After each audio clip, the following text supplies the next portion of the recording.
दोस्तों, भारतीय सैनिक हमारे देश के वो सैनिक हैं जिनकी वजह से हम सुरक्षित हैं। लेकिन अगर सेना का परिवार ही सुरक्षित नहीं है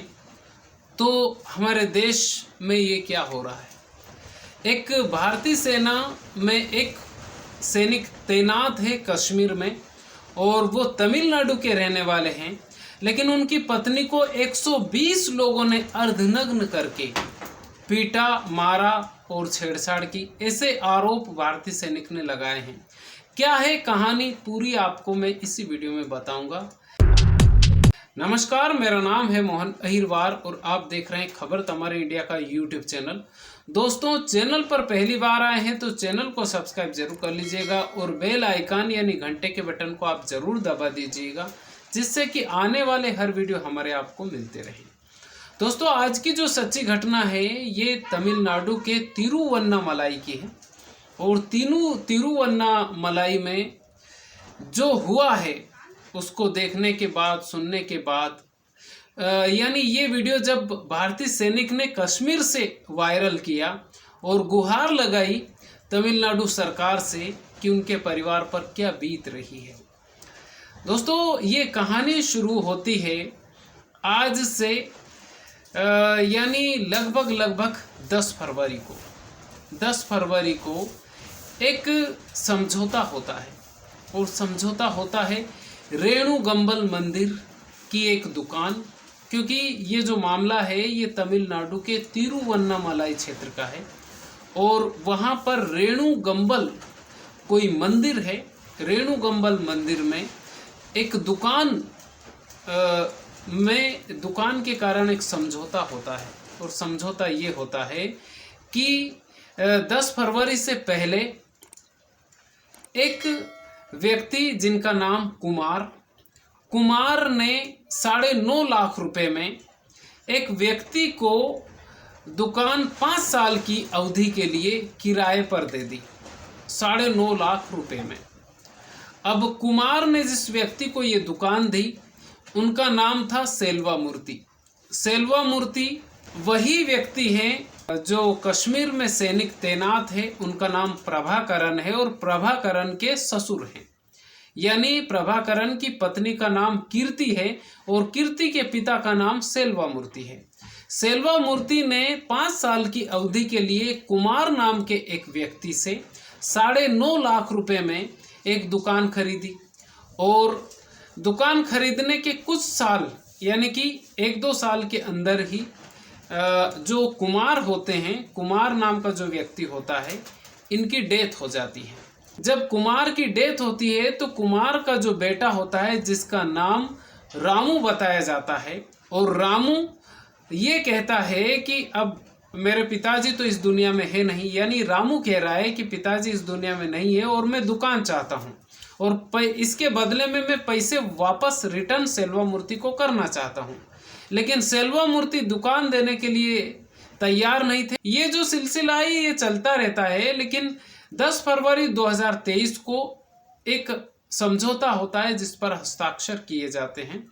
यानी कि उस समझौते में ये होता है कि जो रामू होता है ये कहता है कि मेरी जो दुकान है मुझे वापस कर दीजिए और मैं वापस पैसे देने के लिए तैयार हूँ, लेकिन सेल्वा मूर्ति तैयार नहीं होते हैं और ये सिलसिला चलता रहता है। लेकिन 10 जून 2023 को वापस से रामू उसी रेणुगंबल मंदिर में आता है और अपनी दुकान के पैसे देने के लिए बोलता है कि मैं पैसे देने के लिए तैयार हूँ और आप जो ये दुकान है मेरी वापस दे दीजिए। लेकिन वहाँ पर सेल्वा मूर्ति के 2 बेटे जो कि प्रभाकरण के साले, जिनका नाम जीवा और उदय, दोनों ही वहाँ पर मौजूद थे। दोनों ही रामू को पीट देते हैं और पीटने के बाद में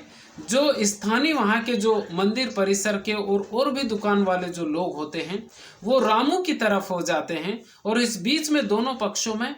लड़ाई झगड़ा हो जाता है। लेकिन ये जो बीच बचाव होता है, यहाँ पर जो स्थानीय पुलिस है उनका ये भी कहना है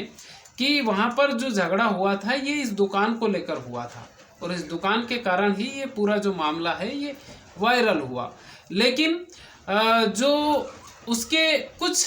घंटों के बाद, यानी कि जिस वक्त ये झगड़ा हुआ, जिस वक्त रामू को पीटा गया और जीवा और उदय के द्वारा, लेकिन वहाँ पर जो और भी दुकान वाले थे वो रामू के पक्ष में हो जाते हैं और दोनों पक्षों के बीच में आपसी झगड़ा होता है, लेकिन वहाँ पर वो जो झगड़ा होता है वो सुलझा लिया जाता है। उसके कुछ घंटों के बाद में प्रभाकरण की जो पत्नी है, जिनका नाम कीर्ति है, वो हॉस्पिटल में भर्ती हो जाती हैं। और हॉस्पिटल में भर्ती होने, ये कहना है वहाँ के स्थानीय लोगों का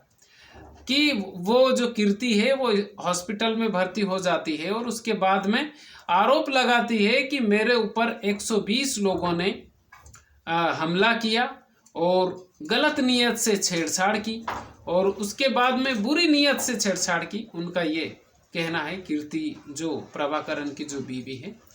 तो ये मामला अचानक से वायरल होता है। उसके बाद में वो जो भारतीय सेना में तैनात है, हमारे सैनिक कश्मीर में जो तैनात है, जिनका नाम प्रभाकरण है, वो कश्मीर से ही एक वीडियो वायरल करते हैं अपने ट्विटर हैंडल पर, और कुछ जगहों पर वो सोशल मीडिया पर डालते हैं और गुहार लगाते हैं वहाँ की स्थानीय पुलिस से कि मेरे परिवार के ऊपर हमला हुआ है और मेरे परिवार को सुरक्षा दी जाए, या कुछ इस टाइप की वो गुहार लगाते हैं कि आप ये जो हमला हुआ है इसकी जांच कीजिए। इस तरह से वो गुहार लगाते हैं। लेकिन वहाँ के जो एसपी महोदय हैं, उनका ये कहना है कि जांच की जा रही है अभी, और वहाँ के स्थानीय लोगों का ये कहना है कि जिस वक्त ये झगड़ा हुआ, दोनों पक्षों में जब विवाद हो रहा था, उस वक्त कीर्ति उसकी माँ के साथ में मौजूद थी, लेकिन कीर्ति के साथ में ऐसा कुछ भी नहीं किया गया। कीर्ति कुछ घंटों के बाद में हॉस्पिटल में भर्ती होती है, वेल्लोर हॉस्पिटल बताया जाता है, वेल्लोर हॉस्पिटल में भर्ती होती है, और भर्ती होने के बाद में ये सब चीज़ें सामने आती है। उसके बाद में सेवानिवृत्त कुछ अधिकारी उनके पक्ष में आते हैं, प्रभाकरण और उनकी पत्नी के पक्ष में आते हैं और कहते हैं कि इसकी जांच होनी चाहिए और ये झगड़ा कैसे हुआ, ये मामला कैसे तुल पकड़ा, ये सारी चीज़ें होती है। उसके बाद में जो भारतीय सेना है वो भी कहती है कि हमारे सैनिक के परिवार के साथ जो हुआ है उसकी जांच होनी चाहिए। और उसके बाद में जो वहाँ के जो बीजेपी के जो अध्यक्ष हैं, महोदय हैं, वो भी इस मामले में कहते हैं कि हमारी भी बातचीत हुई है कीर्ति जी से और उनके परिवार वालों से, और जो सुना तो वो बहुत कष्टदायक है। ऐसा वहाँ के जो भारतीय जनता पार्टी के जो अध्यक्ष महोदय हैं, उनका ये कहना है। लेकिन मैंने जो आपको कहानी सुनाई और कुछ वहाँ के जो स्थानीय लोग हैं, उनका ये भी कहना है कि इस कहानी को बढ़ा चढ़ाकर पेश किया जा रहा है। मुझे तो कुछ ये नहीं समझ में आ रहा है कि वाकई में ये जो कहानी सही है या गलत है, क्योंकि मैंने भी इस कहानी को न्यूज़ नेशन में पढ़ा और न्यूज़ नेशन का जो डिस्क्लेमर है, उनका ये कहना है कि हमने इस कहानी को IANS में जो लिखा हुआ है वही हमने इसमें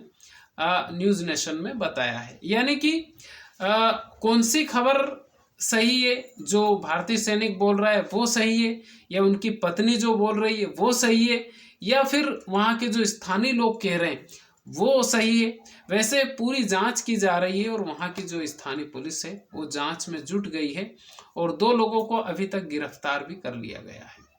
इस कहानी को सुनाने का मकसद आपको ठेस पहुँचाना नहीं है, आपके दिल को ठेस पहुँचाना नहीं है, आपको जागरूक करना है। और इस कहानी से आपको क्या सीख मिलती है आप हमें कमेंट करके ज़रूर बताइए। चैनल पर पहली बार आए हैं तो चैनल को सब्सक्राइब जरूर कर लीजिएगा। खुश रहिए, अपने माता पिता का ख्याल रखिए। बहुत बहुत धन्यवाद आपका।